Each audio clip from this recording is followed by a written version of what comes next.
Why do we still do this job? This is the best job in the world, man. We get to wear awesome outfits, and it's totally easy to do hungover. Let's rock West Academy. The energy drink, Minotaur, is good. Woo! Taste the beast! Minotaur! Oh, gosh.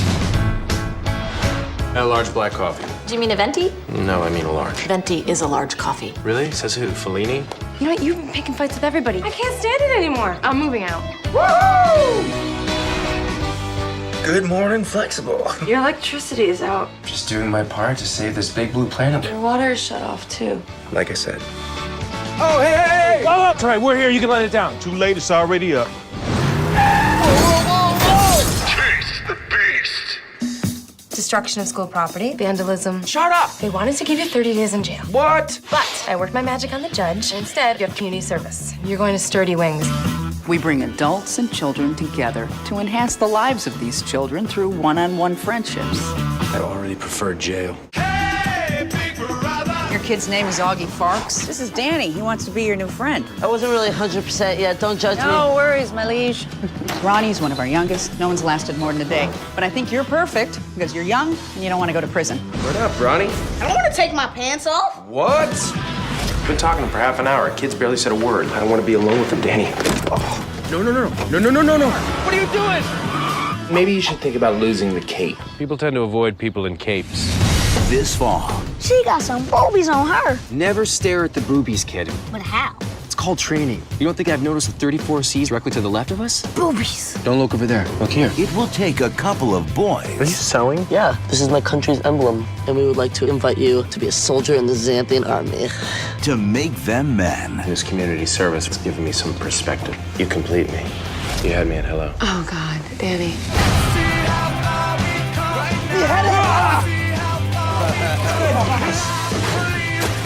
What's up, reindeer games? I'm not Ben Affleck. You white, then you Ben Affleck. You are white. It's true, I am white. Let's go. Role models. See you tomorrow, Ronnie. Welcome to Movie Humpers. My name is Bob Sham. My name is Angela. And the sounds you hear may be dogs. Mm-hmm. We didn't do a great job this month of keeping it clean. No. For family-friendly comfort food.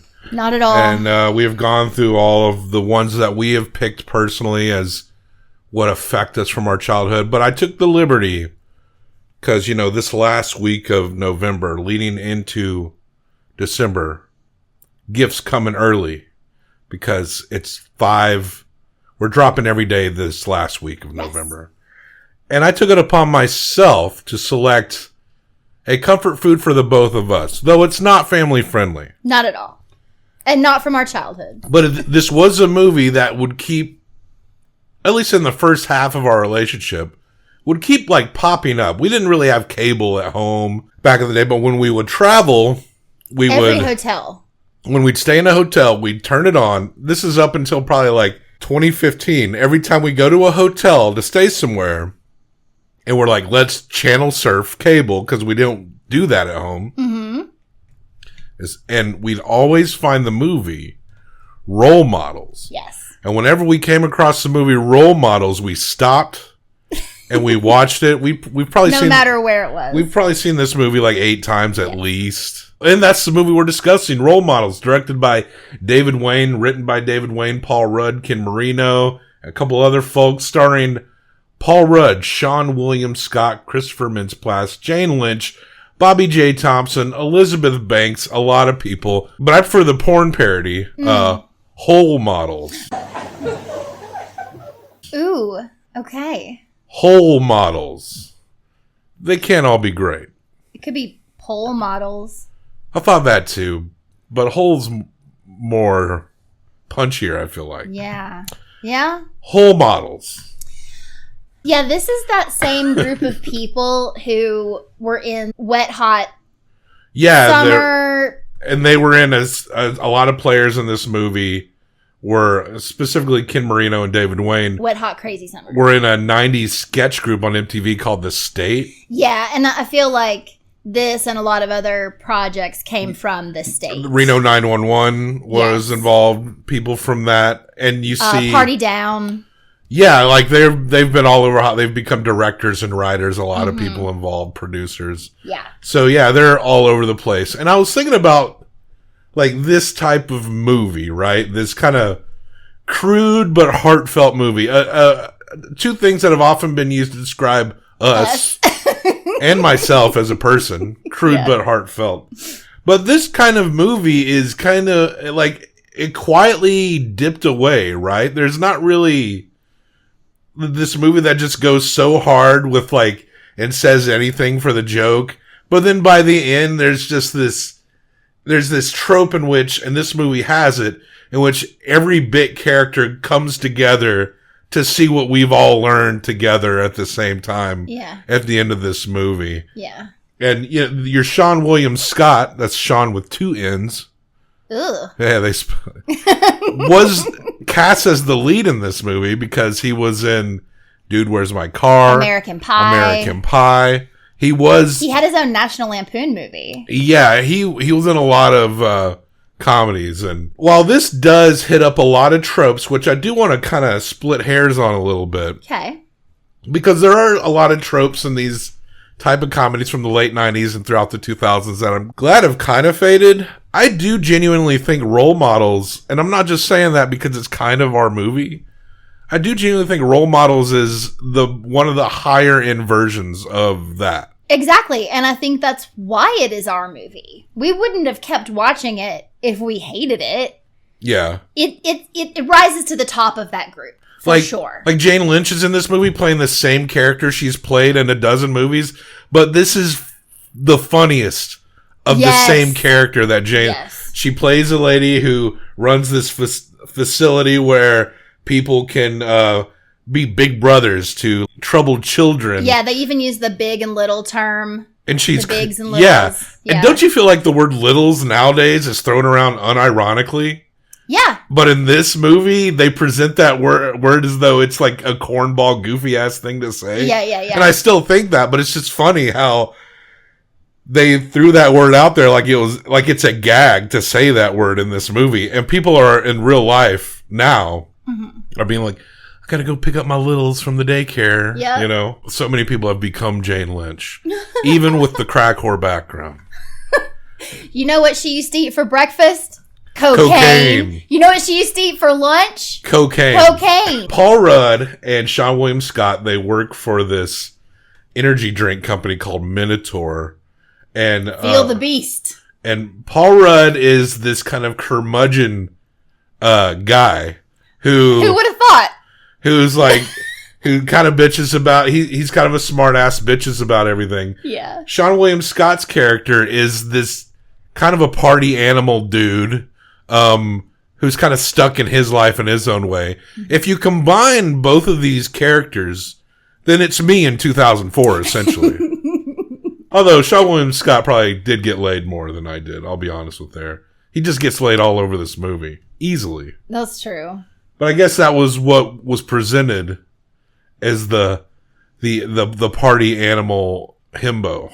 He loves his life, but he's definitely stuck in a college party boy mentality. Yes. He has the least growth by the end of this, except that he realizes that he wants to have a real relationship with this kid.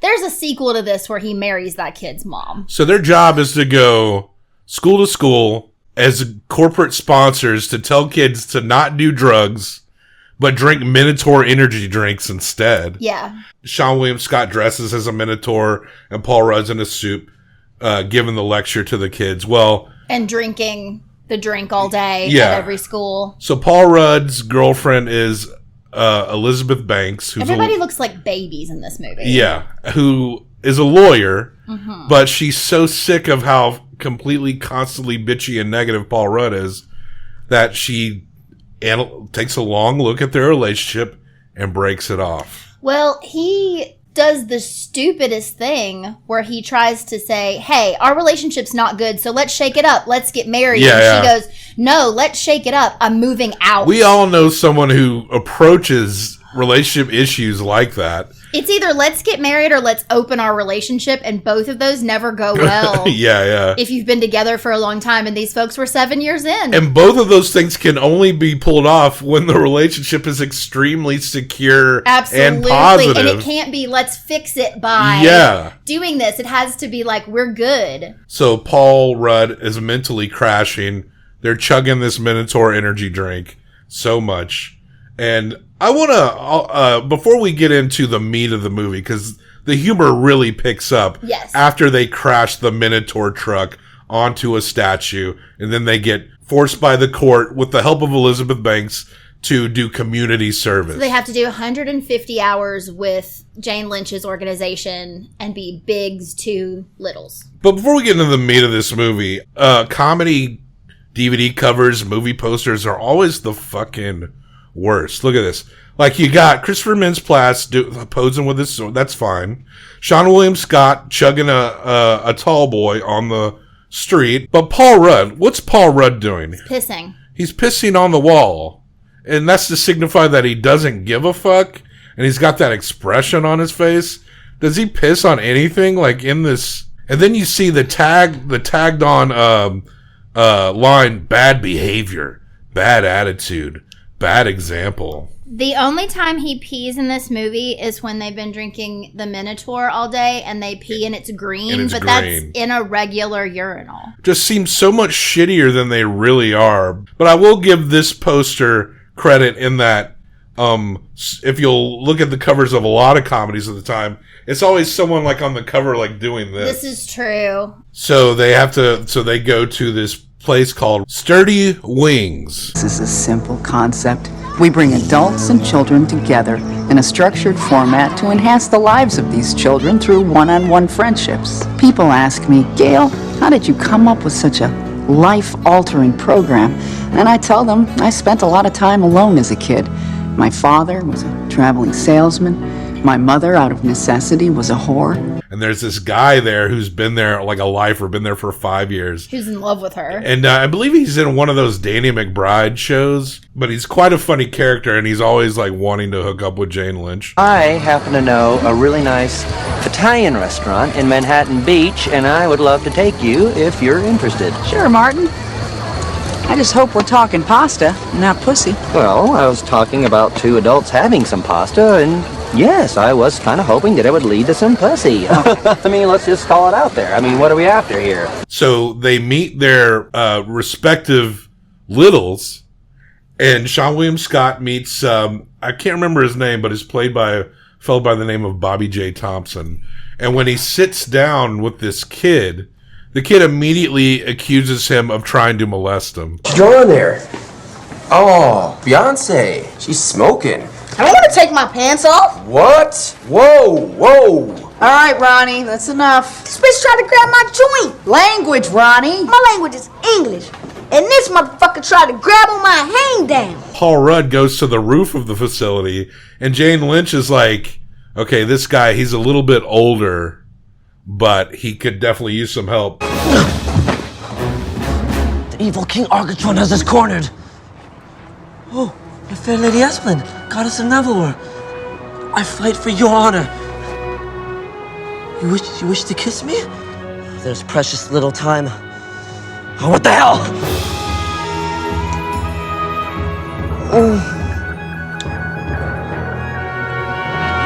No, more later. Now I must fight. And it's Christopher Mintz-Plasse, who's hot from his Superbad release, which I think came out like a year or two before. Yeah. And he's dressed in like garb, and he's waving around a padded sword. Because he plays Lair. What's it called in real life? It just depends on what group you're in as well. What was it that you guys used to do? It was, I think the area we were at was Beltane when we would go, and I think that's what it was called. What she's saying is that at one point in my history with some friends in the early 2000s, and we weren't teenagers, we were college age and higher. Some people were even much older. We would take PVC pipes, wrap them in camping foam, and make these homemade weapons. And we would go out, and when I got into it with my friends, it was very much like an exercise thing. Like, I was probably in the best shape of my life doing this shit. Oh, yeah, I watched you guys do it once, and it was impressive. And You're running the whole time. And we were, and we're hitting each other, and, you know, it's the thing like in the movie, you get hit in the arm, you lose an arm, you get hit in the leg, you lose a leg, you get hit, you lose 2 limbs, you're dead, right? Mm-hmm. The weird part is when I was with my friends, and we would do this, it was just like, and we were also just smoking unbelievable amounts of weed, drinking unbelievable amounts of alcohol. We were kind of like the bad kids in that sense, but also doing it. And I remember the first time I went to our first event. Yeah. When we would do this, we wouldn't really dress up. My buddy who kind of got us into it, he had these kind of like long pants. He kind of looked a little bit like a white trash samurai, but we just kind of accredit it to him just liking that style. Sure. So when we go to this event, and I'm just wearing like black slacks and a t-shirt, and when we go to the event, everyone is garbed up like in this movie. And people actually made fun of us. Some people, because our swords were homemade, and they'd be covered by like a long like tube sock or something like that, and you could tell. And some people trashed us, but some people were also very complimentary at how resourceful we were, because the guy who got us into this, he grew up poor as shit. Like, he made his own shit. And so the first day I went out there, I'm going out in just regular clothes, and I'm like, all right. And then this dude stops me and he's like, you got to be garbed up to be out on the field. He's like, this isn't your backyard. So I had to go and like put on just baggier clothes that my friends had brought. Oh my gosh. In order to come back. It was purely just and this is how it's actually the most common, is the way it's portrayed in this movie. Literally pretending you're an elf or some shit and running around in the woods. And once you kind of get into the flow of that at these events, you can have a good time. But when we got into it, it really was just about getting fucked up and beating the shit out of each other with PVC pipes wrapped in camping foam. Mm-hmm. And we took it seriously in the sense of we were personally competitive. Yeah. But then I didn't realize how serious this shit could get. Yeah. Until we actually went to an event to do stuff.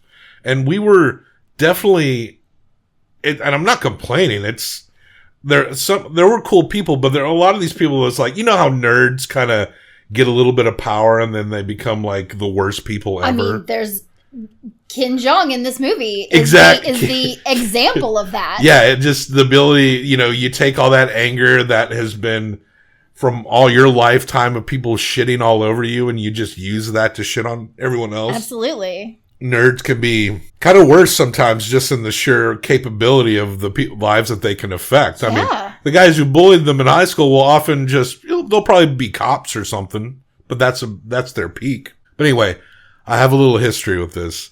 So I think that kind of lends it to why I kind of connect with this movie in a way. Mm-hmm. But of course, Paul Rudd is like, it's the dorkiest shit you've ever seen in your whole life. And he is like having to be dragged.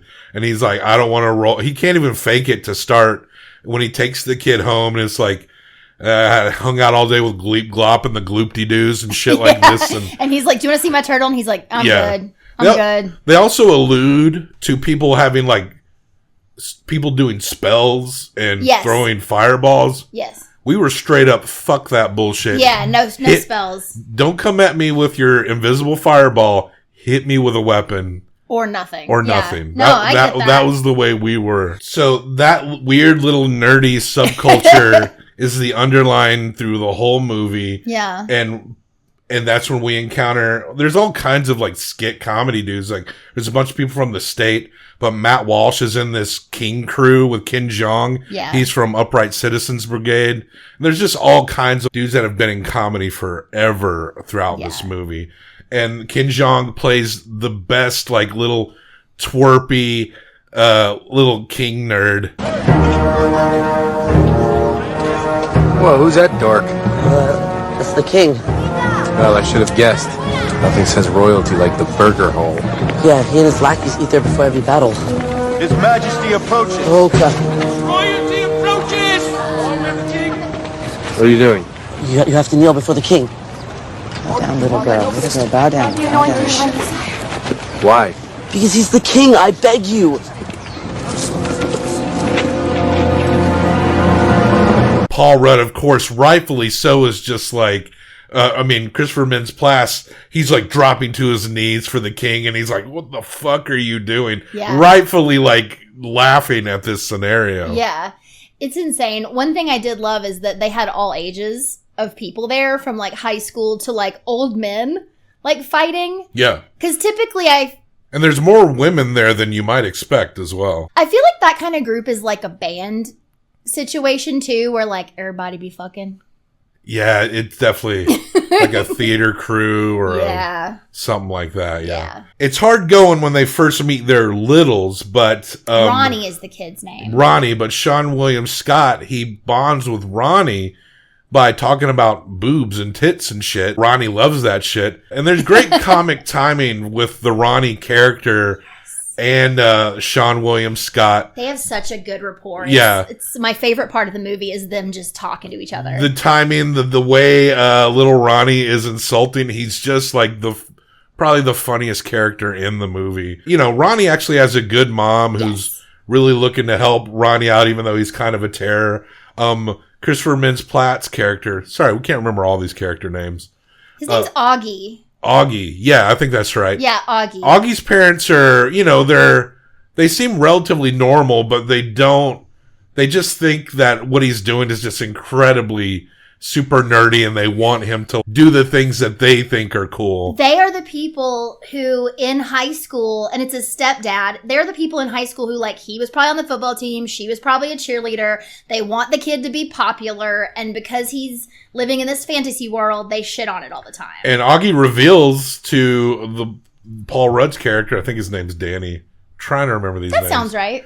That actually I'm being made to do this as well. His guidance counselor signed him up for Sturdy Wings, and the parents are pushing it so that he can somehow get guidance in the hopes that he puts down the nerdy padded weapon middle-aged garb and goes and gets a girlfriend for once in his life. And we see a girl involved in all that stuff that makes eyes at him and stuff. They start to kind of soften up. Predictably, they start to actually really like each other. Yeah. And they find that as they're going through and they're getting their hours signed up, that they're actually enjoying spending time with these kids. Yeah. And it takes a long time for Paul Rudd to click because with the group, but he does appreciate Augie very quickly as a kid who means well. So Paul Rudd gets Augie kicked out of the group because Augie kills the king, but no one sees it. So the king says, "You didn't kill me." David of Glencracken. Yes, my liege. Didst he slay me? He doth not slay the king. You weren't even here when it happened. Was two here. Everyone, I'm telling you the truth. I killed the king. Why don't you believe me? I swear I killed him. And weep like a maiden. And Paul Rudd is like, "You're a liar," and he's calling Kim Jong a liar to the point where Kim Jong kicks him out of the game. Says neither one of you can ever come back. And Paul Rudd feels terrible about this because he does care about Augie, and in that moment he was defending him. And so he goes to dinner. And I feel like that's really the turning point, is when he goes to dinner at the house and sees how rude the parents are to him. They're like happy he got kicked out. He's like, this is a good kid. I would be proud if this was my kid. Yeah, you guys are shitty parents. And he's upset at Danny for getting him kicked out. He's in a weird spot where he's annoyed because Danny did get him kicked out because Danny stood up for him at the Lair group. But he's also standing up for him at his parents' house. Yeah. And so Augie's he's a little frustrated at Danny, but like this is probably the first time anyone has stood up for what he cares about the most. Absolutely. And his feelings are going to be hurt because he obviously lost something he really cared about at the hand of someone who could be out of his life in a month. Meanwhile, Seann William Scott and Ronnie, they bond. Seann William Scott's super into Kiss. This song is called Love Gun, and it's about Paul Stanley's dick. Now this girl's gonna get some of his dick. Cool. I didn't know Jews could sing like that. No, they couldn't at the time. That's why they had to dress like clowns. This got them girls? get this. They've been getting pussy nonstop for 30 years. They're probably fucking right now. They're old dudes. They put makeup on and it's all good. No shit. You pull the trigger of my love gun. You see, Ronnie, his dick is the gun. Well, he takes Ronnie to a party. This was a big mistake. And Ronnie's just playing, while Ronnie's playing video games, Seann William Scott gets seduced by some teacher and they hook up. But when Ronnie's done playing video games, he can't find them.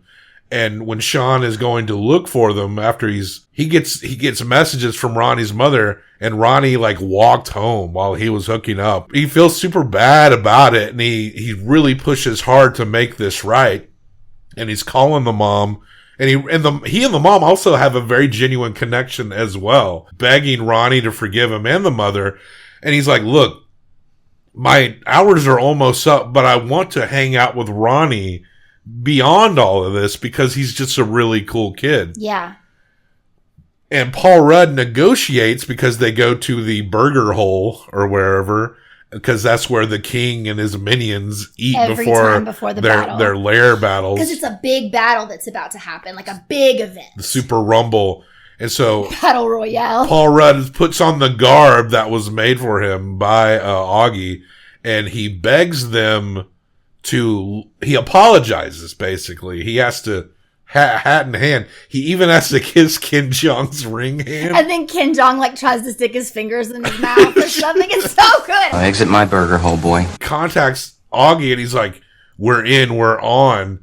Though Augie has been contacted by his crew that he was signed up with, because while the king is letting them fight, he's demanded that all other sub-realms or factions do not allow him into their faction. So his group is like, you can't play with us. So they have to come up with new colors, new garb. And they have to have at least 4 people. And they contact Seann William Scott and Ronnie, and they show up to the Rumble dressed like fucking Kiss. It's so good. And they kick ass, and they're going through, and this is the first time that Paul Rudd's character is actually like super into the sword fight thing. And at one point, he manages to kill the Matt Walsh character. Some of his old crew pretend like they're on their side and then turn on him and they kill Ronnie real quick. Yeah. And Seann William Scott sacrifices himself for Danny. And they're actually supposed to be at a court date when all this is happening. Oh yeah, so she's calling like, where are you? But it also just so happens as they're fighting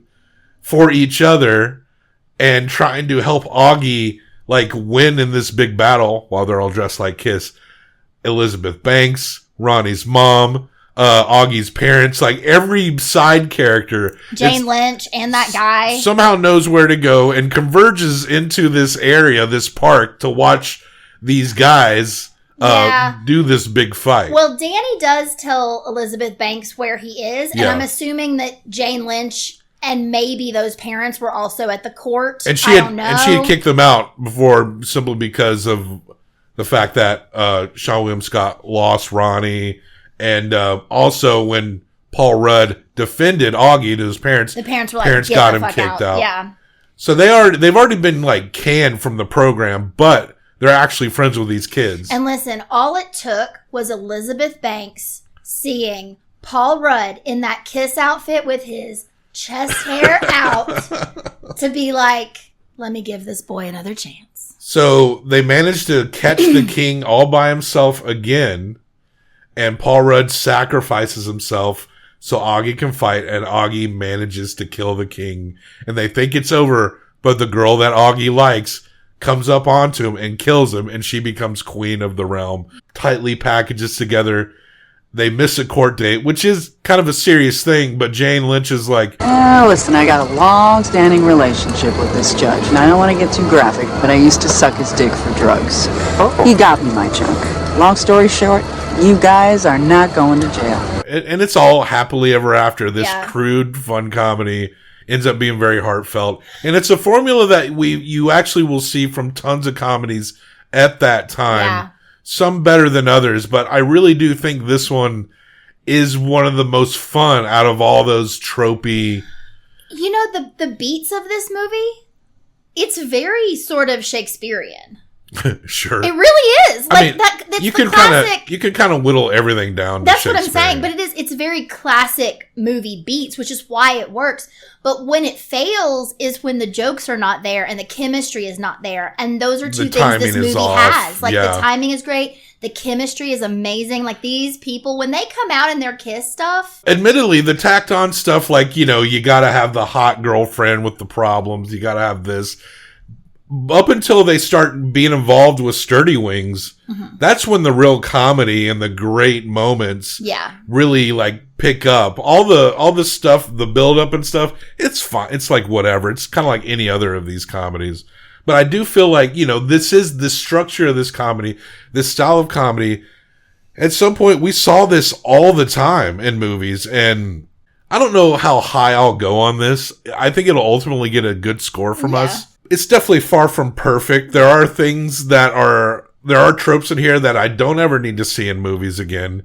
And I am kind of glad that, we just haven't been seeing a lot of comedies. And, movies are at a place where it's hard to get certain things greenlit.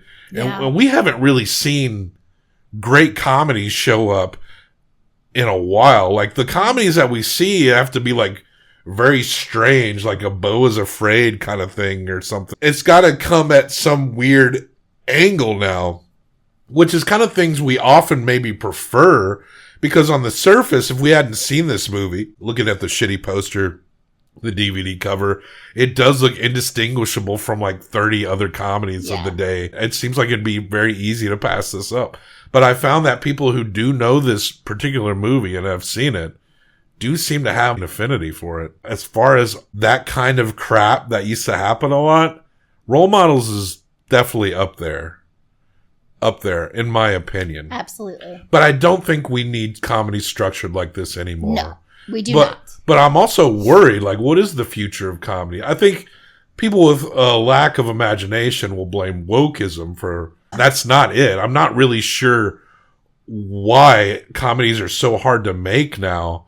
It's genuinely hard to be funny. Yeah. Like, I honestly think of all the subgenre of movies, comedy is the hardest to hit perfectly. Absolutely. No doubt. But it is kind of nice to revisit a 2000s comedy classic. Yes. In Role Model. Role Models. A movie that's like our movie, a movie that you and I kind of share a love and affinity for. Absolutely. That's kind of followed us throughout our relationships, and our relationship, we've only had one. Yeah, we've only had one. and it's just fun. That's what comfort food is all about. This movie is comfort food for us. We'll give it 1 through 5, combined for best out of 10. Tell me what you would give Role Models. I'm gonna give it a 4. 4? I'm gonna give it a 4. We watched the unrated version. Yeah. I don't know what that meant. I think there were maybe some more curse words. More tits in it or yeah. something. I found that, honestly, especially with these comedies, because they're always packaged in DVDs, like unrated version. Like, I don't know if it's necessarily a version that was meant to see. Just a way to remarket the movie back at you. It's only 3 minutes different than the theatrical. I couldn't even tell you what was different. Yeah, it's 3 minutes. So it's probably just like a little couple extra fucks and boobs. I think realistically, I'm going to give it a 3.5. I agree with that also, but...